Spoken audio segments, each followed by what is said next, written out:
ఈ మాటలు వింటున్న మీకు వందనాలు. నేను మీ జెసికా. ఈ సమయంలో బైబిల్ ఎలా వచ్చిందో మనం వివరంగా శ్రద్ధగా తెలుసుకుందాం. ఇది కేవలం ఒక పుస్తకం కాదు, దేవుని శ్వాసతో పుట్టిన జీవవాక్యం. దీనిని శ్రద్ధగా వినండి, ధ్యానించండి మరియు ఇతరులకు తప్పక తెలియజేయండి. బైబిల్ అంటే ఏమిటి? బైబిల్ సమానం దేవుని వాక్యం. ఇది ఒక పుస్తకం కాదు, 66 పుస్తకాతకాల సమాహారం పాత నిబంధన, 39 పుస్తకాలు క్రొత్త నిబంధన, 27 పుస్తకాలు. సుమారు 1500 సంవత్సరాల కాలంలో 40 మందికి పైగా రచయితలు, వేర్వేరు వృత్తులు, రాజులు, కాపరులు, ప్రవక్తలు, మత్స్యకారులు, వైద్యుడు, కాని ఒకే సందేశం: మనుష్యునికి దేవుని విమోచన. 2 తిమోతికి 3:16. సర్వగ్రంథము దేవుని ప్రేరణ చేత ఇవ్వబడినది. బైబిల్ రచన ఎలా ప్రారంభమైంది? దేవుడు మాట్లాడాడు, దేవుడు తన చిత్తాన్ని మనుష్యులకు తెలిపాడు. దర్శనాల ద్వారా, కలల ద్వారా, నేరుగా, మాటల ద్వారా, పరిశుద్ధాత్మ ప్రేరణ ద్వారా.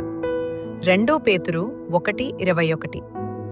మనుష్యులు పరిశుద్ధాత్మ చేత ప్రేరింపబడి దేవుని నుండి మాటలాడిరి. పాత నిబంధన ఎలా వచ్చింది?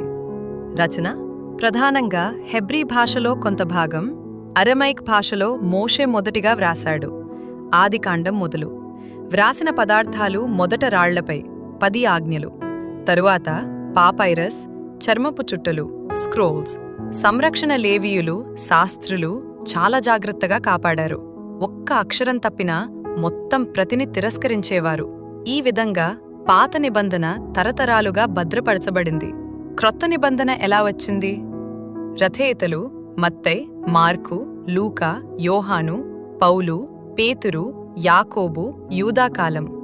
యేసు ప్రభు పరలోకానికి వెళ్లిన తరువాత సుమారు క్రీస్తు శకం 50 నుంచి 100 వరకు మధ్య భాష, ప్రధానంగా గ్రీకు భాష, కోయిన్ గ్రీక్.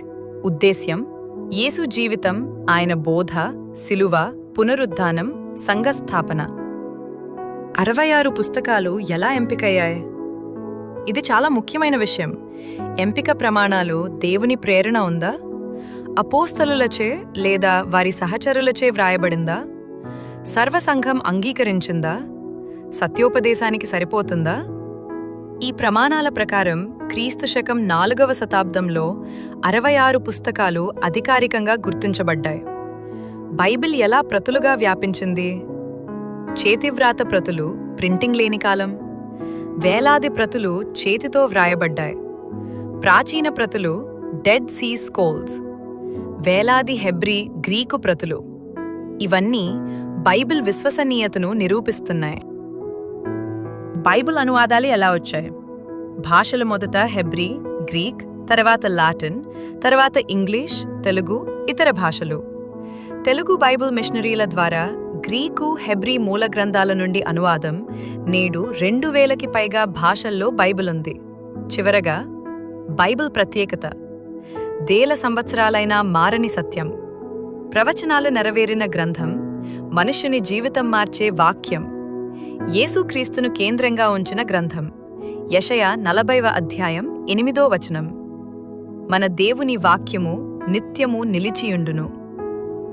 ఇలాంటి చరిత్రాత్మకమైన, ఆత్మీయమైన బైబిల్ వాక్యముల లోతైన విషయాలు తెలుసుకోవాలంటే అగాపే మెలడీస్ అఫీషియల్ అనే మా ఛానల్ను తప్పక సబ్స్క్రైబ్ చేయండి. ఈ సందేశాన్ని లైక్ చేసి షేర్ చేయండి. దేవుడు మిమ్మల్ని ఆశీర్వదించునుగాక.